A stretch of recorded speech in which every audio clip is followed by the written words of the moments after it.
Bueno, buenas noches. ¿Por dónde arrancar los comentarios? Me fui haciendo un punteo y me pidieron que fueran unos comentarios de 10 minutos, así que voy a tratar de ser sintético y voy a plantear algunos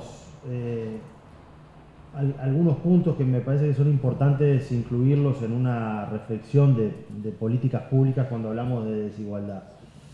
En primer lugar, creo que la evolución que se presentó nos da una idea bastante clara de el lugar o el momento histórico en el que estamos vinculado a el proceso de acumulación para el desarrollo y de desafíos en relación a romper una dinámica que claramente esos gráficos, algunos están muy buenos realmente porque son bien transparentes en mostrar el proceso, muestran que nosotros todavía no hemos logrado romper una dinámica que es propia de la naturaleza económica e histórica del país.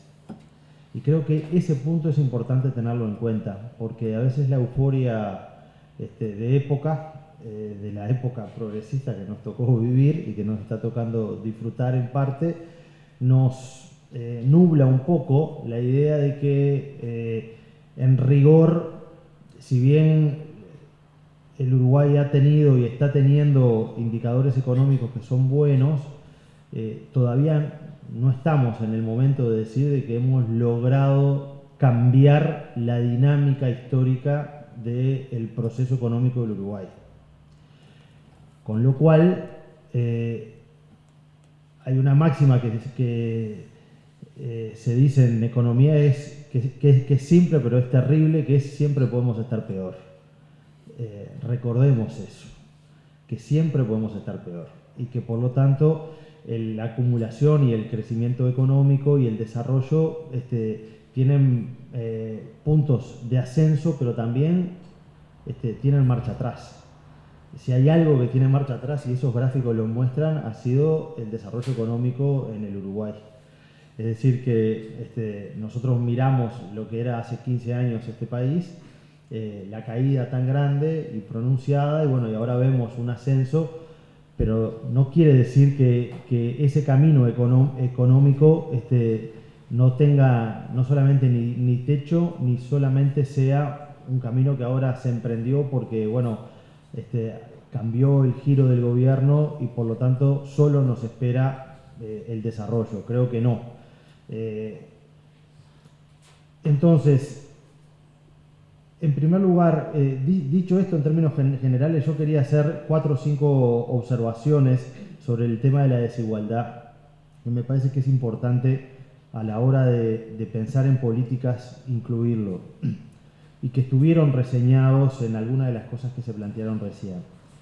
En primer lugar, al Uruguay, desde el punto de vista cultural, ese es un punto que hay que tenerlo muy en cuenta, le cuesta asumir las diferencias y las desigualdades.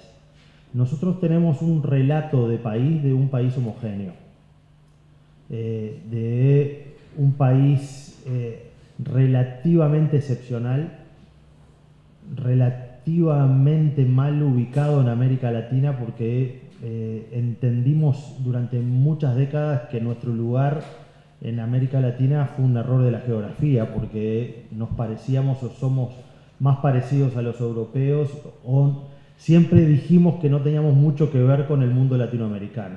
Siempre tratamos de mostrar esa exclusividad nuestra y esa excepcionalidad a partir de una cantidad de cosas que fuimos construyendo, de relatos, de mitos y de una lógica de cómo nos queremos ver a nosotros mismos. Nos queremos ver más parecidos a los argentinos, sí, pero más bien a los, no a los del interior profundo de la Argentina, sino a los argentinos más parecidos a nosotros, que son los porteños, aunque nosotros no los queremos. Pero no nos gusta ya parecernos un poquito a los argentinos del Chaco o a los argentinos del sur de la Patagonia, y mucho menos a los bolivianos o a los peruanos. Nos parece que nosotros con ese mundo no tenemos nada que ver. Y eso es porque el Uruguay tiene un relato consolidado de cómo fue fundada su matriz de protección social fundamentalmente, y su matriz de cultura democrática al inicio del siglo pasado con el vallismo, que lo que hizo fue generar una fuerte impronta igualadora, donde las diferencias y las divergencias se veían mal, se abolieron desde el punto de vista del discurso, aunque no de la realidad, y se construyó la idea de un tipo de ciudadano uruguayo muy urbano, muy culto. Eso es parte del mito de la excepcionalidad, la excepcionalidad de la cultura uruguaya, la excepcionalidad de la educación uruguaya, como el Uruguay no hay, de alguna manera refleja, desde el punto de vista de la cultura, esa expresión refleja desde el punto de vista de la cultura lo que nosotros queremos ser como nación, cómo queremos vernos a nosotros mismos, y cómo eso nos ha generado una fuerte dificultad para admitir las diferencias y las desigualdades en el país. Entonces, ese es un tema que a mí me parece que es importante tenerlo en cuenta, porque incluso la izquierda demoró muchísimo, pero muchísimo demoró, y todavía hay cosas que no las termina de aceptar, en asumir la importancia de una agenda de la desigualdad que excediera la economía y que incorporara otro tipo de derechos en la agenda de la desigualdad, que tienen que ver con los derechos sociales, con los derechos políticos, con ciertos derechos ciudadanos de espacios de libertad, y que tiene, con la situación de los afrodescendientes, es decir, nosotros como matriz cultural nuestra tenemos una matriz negadora de la desigualdad, y tratamos de encontrar siempre la homogeneidad en la sociedad, tratamos de encontrar, y tenemos relatos que de alguna manera construyen esa idea, en que nuestra excepcionalidad está basada en que claramente somos distintos a los demás. Y en América Latina en particular no tenemos indígenas, entonces claro, somos un país mucho más pequeño, la escuela pública está mucho más extendida, la lógica bareliana de la escuela, la moña, la blancura, etcétera, todo eso es un relato. Hay una cantidad de indicadores de esfuerzos que el Uruguay hizo por homogeneizar su discurso, por homogeneizar la forma en cómo se habita el país y cómo se vive el país. Incluso si uno mira la historia de Montevideo, uno se va a dar cuenta que la fachada de Montevideo, y esto me salgo un poquito, pero tiene que ver con este mito de la construcción de la igualdad. Ustedes han visto que la ciudad de Montevideo tiene un tipo de fachada que los colores no son demasiado bienvenidos. Es la fachada de color arenita, bastante clásica de la construcción y del tipo de construcción de los años 20 y los años 30.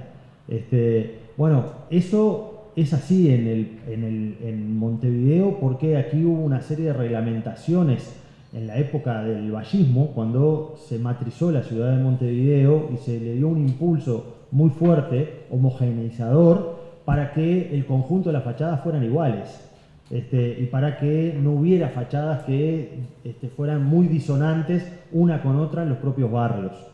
Entonces, hasta en ese tipo de cosas, que son bien interesantes de la historia de la arquitectura del país, está este relato homogeneizador que es importante tenerlo en cuenta porque es una fuerte traba para poder aceptar, introducir cambios potentes en un conjunto de situaciones que nosotros las damos como situaciones casi naturalizadas.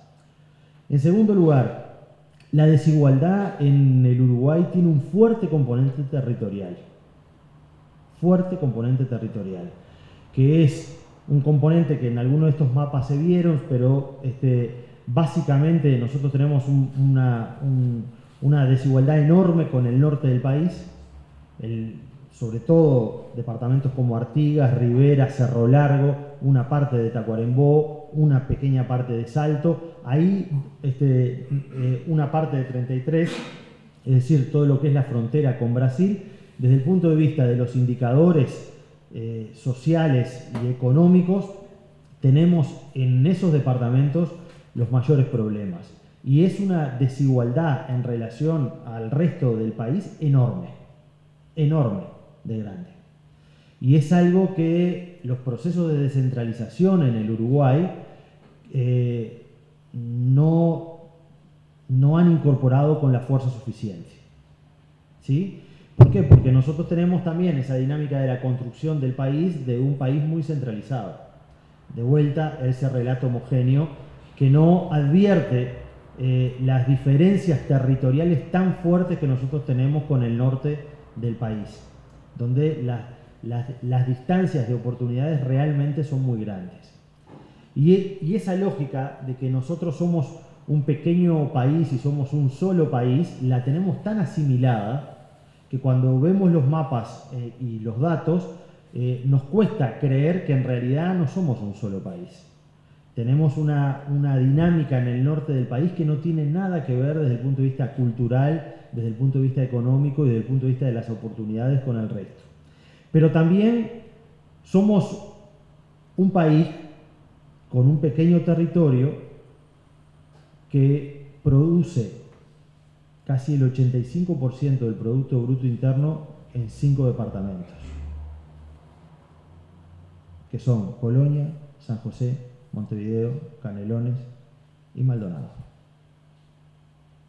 Es decir, casi el 80%, un poquito más, hoy creo que es casi el 83% de la riqueza del país se produce en la franja costera de los departamentos que están hacia el Río de la Plata, que es donde se concentra ahí el 68 o el 70% de la población del Uruguay. Y la dinámica en los últimos 20 años ha sido que cada vez más la población se va a ubicar contra ese eje costero. Entonces, cuando uno mira al Uruguay, tenemos que tratar de ver también este fenómeno de la desigualdad territorial y de la desigualdad vista no solamente desde el punto de vista de la desigualdad económica en el individuo, sino de cómo el territorio de lo que nosotros entendemos como un país es tan diverso y es tan distinto. Y por lo tanto, al definir políticas, nosotros tenemos que tener en cuenta los grados de concentración que existe de la riqueza, de la población, de las oportunidades en el territorio. Pero además de esa desigualdad territorial, hay una desigualdad muy potente que nosotros tenemos y que se ha profundizado en estos últimos años, que es la desigualdad en el área metropolitana. Es decir, nosotros tenemos un problema fuerte de desigualdad global en el país vinculado en el norte, con problemas estructurales de infraestructura incluso y de población, pero en el área metropolitana, donde estamos hablando de Montevideo, concentra el 45% de la población, Canelones alrededor del 15% de la población, pero si estamos hablando del área metropolitana con una parte de San José y sacamos la parte de Canelones que no es área metropolitana, es el 53-54% de la población del país. En esa área metropolitana nosotros tenemos indicadores en los territorios que son mucho peores que los indicadores del norte. ¿Por qué? Porque cuando nosotros tomamos en promedio Montevideo es una cosa, pero cuando miramos la diversidad de Montevideo nos encontramos con situaciones bastante complejas. Situaciones donde, por ejemplo, hay barrios de Montevideo donde hoy el desempleo promedio de las personas es un 28%. Hoy, 28%. Y hay barrios de Montevideo donde es 0%. Entonces, entender también la mirada de la desigualdad desde esta otra lógica del territorio, creo que es un elemento súper importante. ¿Por qué? Porque los promedios nos pueden nublar procesos de polarización que está viviendo el Uruguay, a pesar de que desde el punto de vista global uno mira el Gini y estamos mejor. Pero ese proceso de mejora tiene adentro un proceso de mayor polarización que tiene que ver con la desigualdad, con una desigualdad más histórica y de más larga data. Si uno analiza, por ejemplo, en el área metropolitana de Montevideo, nosotros tenemos un problema de desigualdad de la distribución de la población. Casi el 80% de los niños que nacen en Montevideo nacen en la periferia. Nacen en la periferia. Nosotros tenemos una relación en determinados barrios de población joven. En el promedio es la población menor de 18 años, en algunos barrios pasa a ser alrededor de un 48 a un 50%, y en los barrios de la costa no pasa del 8%. Eso también es una manera de mirar el desarrollo de una sociedad en una clave de igualdad, de desigualdad y de distribución desigual de determinados atributos que son relevantes, porque consolidan procesos económicos, sociales, culturales bastante complejos. No los quiero aburrir con datos y no les traje mapas, porque ya de datos hoy acá tuvimos bastante, pero en los últimos años, desde si uno compara desde el censo del 85 hasta los datos del último censo, ha habido un proceso de polarización de la sociedad metropolitana, de la sociedad montevideana en particular, que tiene que ver con algunos datos que les quiero dar. De cada 100 personas que tienen estudios universitarios en Montevideo, de cada 100, 80 viven en 8 barrios. Hoy. Es decir, que nosotros tenemos las personas con determinado nivel de formación terciaria se concentran en 8 barrios de Montevideo. Hoy. En el año 85 esa distribución alcanzaba alrededor de 14 barrios. ¿Qué es lo que quiere decir? Lo que quiere decir es que cada vez más nosotros tenemos lo que se denomina en los procesos de polarización residencial, barrios que son cada vez más homogéneos entre sí y cada vez más diferentes al resto. ¿Sí? Aquello que el banco de la escuela homogeneizaba, porque es lo que decía Varela, que en el banco de la escuela se sentaba, era todo ese cuento, eso ya no es así, no solamente por la escuela pública, sino porque la escuela pública refleja la realidad social de los barrios y los barrios son cada vez más homogéneos entre sí. Entonces, nosotros ahí tenemos un problema bastante serio. Tenemos un problema que esta dinámica económica de crecimiento económico que ha tenido el país, lo que ha hecho incluso ha generado una mayor polarización residencial. ¿Por qué? Porque las personas que lograron salir de la pobreza que veíamos ahí en ese gráfico que era verde y naranja, o de la indigencia, entre las primeras cosas que hicieron fue mudarse. Y los lugares donde se habían consolidado espacios de pobreza importante, terminaron generando procesos de polarización mayor todavía y una incorporación mayor de pobres hacia esos lugares. Los datos del censo lo muestran clarísimamente, que hay un proceso de migración interna donde hay barrios que el impulso y el desarrollo económico, incluso de medidas que nosotros hemos impulsado, como por ejemplo la construcción de viviendas, edificios como el que se está haciendo acá enfrente, con una cantidad de beneficios económicos, de vivienda social exonerada, lo que hace es generar presión económica en algunos barrios donde levanta el nivel de los alquileres, levanta el nivel económico y del valor de la tierra, y en este caso de las propiedades, y expulsa gente de ahí que termina yendo a la periferia y por lo tanto va generando una dinámica de mayor polarización. En Montevideo eso es bastante claro, en una ciudad que no crece en población. Nosotros hemos perdido población en relación a hace 15 años atrás y tenemos esa dinámica.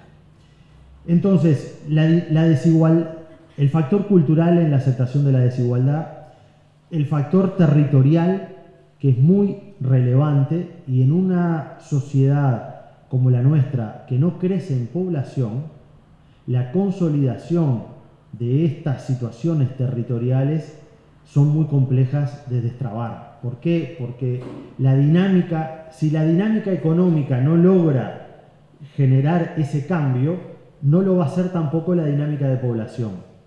¿Por qué? Porque no hay aluvión de población que logre movilizar eso.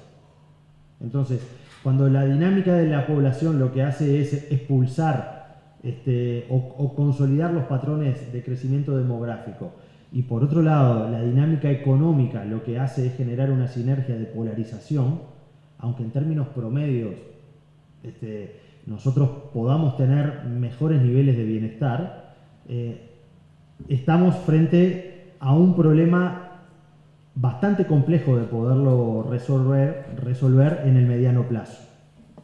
En tercer lugar, desde el punto de vista de la desigualdad, nosotros tenemos en la composición de las oportunidades en el tema de género un problema muy relevante en el país. Muy relevante en el país. Sin embargo, yo creo que ahí en el mediano plazo va a haber una situación de bastante presión en el mercado laboral por parte de las mujeres. Hoy estaba mirando justamente que en la Universidad de la República el 85% de la matrícula son mujeres. El 85% de la matrícula en la Universidad de la República son mujeres. Eso desde el año 90 a esta fecha ha cambiado y se ha acelerado. Y en cualquier momento vamos a tener que tener políticas afirmativas hacia los varones en la universidad. Sin embargo, a pesar de que existe esa capacidad de incorporarse a los sectores terciarios y a la universidad en particular, como vimos, desde el punto de vista económico todavía no tienen esa capacidad de poder apropiarse de una parte importante de la economía, y tampoco es bastante claro una parte importante en los lugares de decisión. Si uno mira el Parlamento, es bastante patética la situación, pero en general, en la estructura de toma de decisiones, tanto pública como privada, ese factor de la desigualdad de género, yo creo que es un factor que es muy relevante y que después explica algunas de estas cosas que están acá. Y por último, yo quiero anotar con fuerza un factor de la desigualdad que tiene que ver con el componente poblacional, pero tiene que ver con el componente generacional. Nosotros tenemos una dinámica de apropiación del gasto social establecido por la Constitución de la República que obviamente beneficia a los sectores de trabajadores y a los jubilados fuertemente. Tengamos en cuenta que entre las personas mayores de 65 años la pobreza en el Uruguay es alrededor del 3-4%.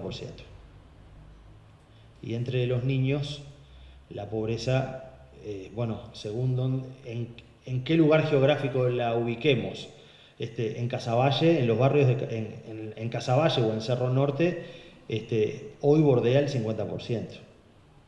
En el promedio del Uruguay, esa pobreza es alrededor del 25%. y si vamos hacia los más chicos es mayor.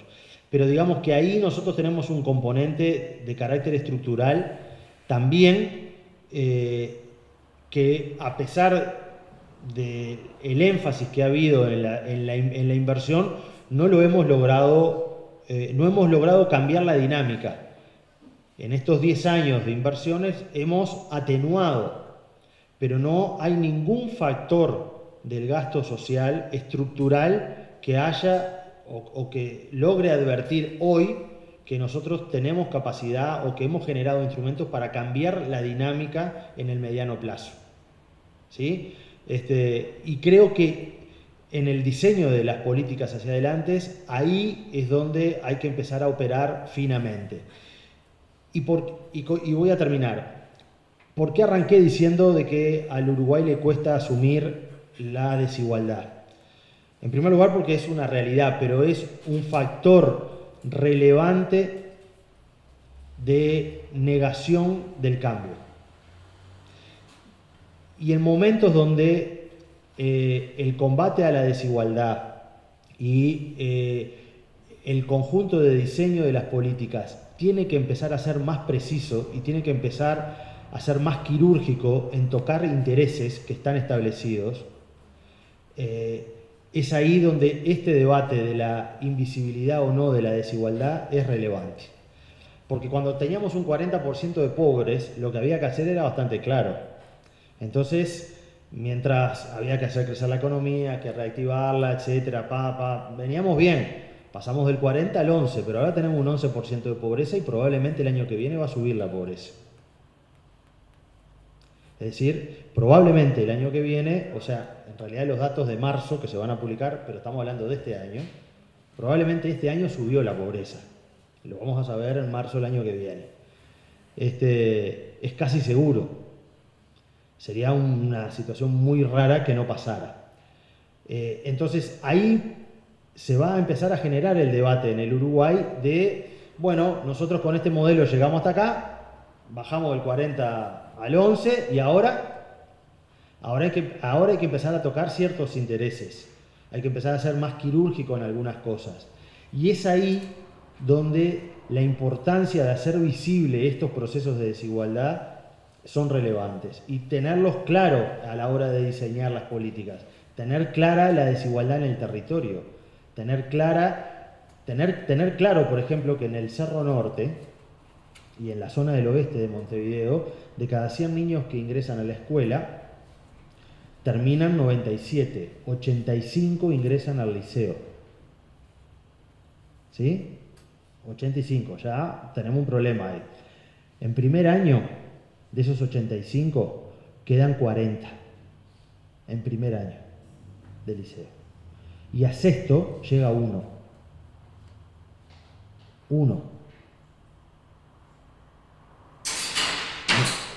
En el Parque Rodó, o en el Parque Valle, o en determinadas zonas del buceo, esos números, estamos hablando de que sexto año, de cada 100 que ingresaron en la escuela y que con ese mismo recorrido, y están terminando alrededor de unos 50.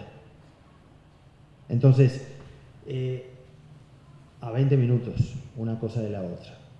Aquello de que somos un solo país, un pequeño país homogéneo, aquella idea de la medianía de Carlos Real de Azúa, que de alguna manera explicaba de que nosotros en el Uruguay nos veíamos como un pequeño país modelo del Pepe Valle, pero que tenía medianas expectativas, que tenía medianas aspiraciones, de una amplia clase media. Esa idea de la medianía es una idea muy fuerte en el Uruguay, que de alguna manera ocultó estas desigualdades persistentes. Las desigualdades persistentes del territorio, las desigualdades persistentes de las generaciones, las desigualdades persistentes del género y también otras desigualdades, las desigualdades persistentes entre los afrodescendientes, de las opciones sexuales, etc. Me parece que si bien no es un enfoque económico de la desigualdad, cuando miramos la desigualdad económica tenemos que pasar por la mirada de lo económico, otro tipo de factores, porque lo que hacen es profundizarla y generar lo que muchos autores hablan de estos procesos de la desigualdad persistente. Nosotros en el Uruguay tenemos una matriz de desigualdad persistente muy potente, pero silenciosa, a la uruguaya. Nosotros somos desiguales a la uruguaya. Nos creemos que la desigualdad fuerte está en la América Latina profunda, en el Perú, en Bolivia, y que nosotros no tenemos esas cosas, pero tengamos en cuenta que tuvimos casi 100 años en darle la ley de 8 horas a los empleados rurales, ¿no? Entonces, es ahí donde esa invisibilidad de la desigualdad tenemos que asumirla, y desde la izquierda en particular tenemos que poner el tema de la desigualdad como un factor relevante y probablemente como el orientador del modelo de políticas que nosotros tenemos que impulsar.